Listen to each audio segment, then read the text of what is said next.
నా ఫేస్ ఇలా ఉన్నట్టు కదా, మీసాలు పైకి ఉన్నాయి కదా. నైస్, నవ్వారు, బాగుంది. ఓకే, అందరికీ నమస్కారం అండి. ఆయిల్ ఏంటి ఆయిల్ ఈ సినిమాకి విఎఫ్ఎక్స్ సూపర్వైజర్గా, పోస్ట్ ప్రొడక్షన్ సూపర్వైజర్గా వర్క్ చేశాను. సో ఎక్కడి నుండి మొదలు పెట్టాలా అంటే 2016 నుండి 2026 సుదీర్ఘంగా 10 సంవత్సరాల కాలం. నా తొలి సినిమా త్రివిక్రమ్ గారు దర్శకత్వంలో సమంత గారు నటించిన ఆ రోజు నుండి ఈ రోజు వరకు ఈ 10 ఏళ్ల కాలం 10 వరుసలు వెనుకున్న నేను తొలి వరుసకు రావడానికి పట్టిన సమయం. అక్కడి నుండి ఈ 10 మెట్లు నన్ను పైకెక్కించి ఈరోజు ఈ వేదిక మీద నిలబడి గర్వంగా ఆవిడ సినిమాలో ఒక్క సినిమాకైనా విఎఫ్ఎక్స్ సూపర్వైజర్గా పేరు పెడితే చాలని అనుకున్నటువంటి ఒక అభిమానికి నిర్మాతగా ఒక అవకాశం ఇవ్వటమే కాకుండా తెరకి పోస్ట్ ప్రొడక్షన్ సూపర్వైజర్గా పరిచయం చేసి ఈరోజు నన్ను ఇక్కడి వరకు చేర్చిన సమంత గారికి నమస్తే మ్యామ్.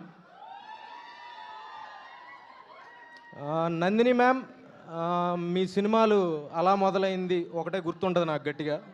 మిగిలిన సినిమాలు గుర్తు పెట్టుకోవడానికంటే చూసి ఆనందించడానికే. ఆ సినిమా తర్వాత మళ్ళీ అద్భుతమైన సినిమా మీరు చేశారని, ఇది అద్భుతమైన విజయాన్ని మీ కెరీర్లో మీకు అందిస్తుందని ఆశిస్తున్నాను. నన్ను ప్రతి ఒక్క అడుగులో నిర్దేశిస్తూ ప్రతిదీ కరెక్ట్ చేస్తూ ఇక్కడ వరకు నన్ను తీర్చిదిద్ది ఈ సినిమాకు అద్భుతమైన విజువల్స్ ఇవ్వడానికి తాతపడినందుకు చాలా థ్యాంక్స్ మ్యామ్.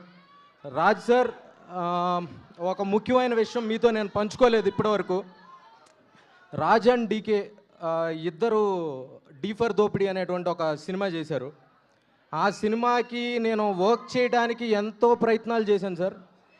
బట్ ఆ సినిమాకి నాకు ప్రయత్నం దొరకపోవడం, ఇన్ని సంవత్సరాల తర్వాత దొరకటం అద్భుతమైనటువంటి అవకాశంగా భావిస్తున్నాను.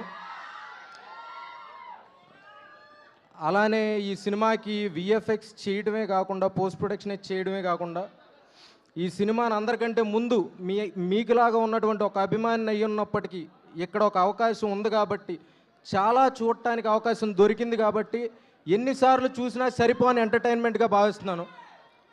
సో మీ అందరు ఈ సినిమాని చూసి మీ ఇంట్లో ఉన్న ప్రతి బంగారాన్ని థియేటర్కి తీసుకొచ్చి చూపిస్తారని ఆశిస్తూ సెలవు తీసుకుంటున్నాను. Thank you.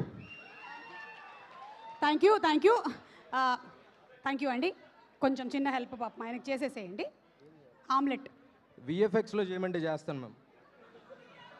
ఆమ్లెట్లు కూడా విఎఫ్ఎక్స్లో చేస్తారా? అంటే ఏదైనా విఎఫ్ఎక్స్లో చేయడం అలవాటు అయిపోయింది. సో అటు కూడా విఎఫ్ఎక్స్లో. నాకు ఇందాక నుంచి డౌట్ వచ్చింది, మీ మీసం కూడా విఎఫ్ఎక్సేనండి. మీసం అయితే రియల్ మ్యామ్. ధర్మేంద్ర గారికి ఇవ్వండి. ధర్మేంద్ర గారు ఎక్కడున్నారు? వేదిక మీదకి రావాలి. రండి, మీరు రండి, ఇలా రండి, ఇలా రండి, సెంటర్కి రండి.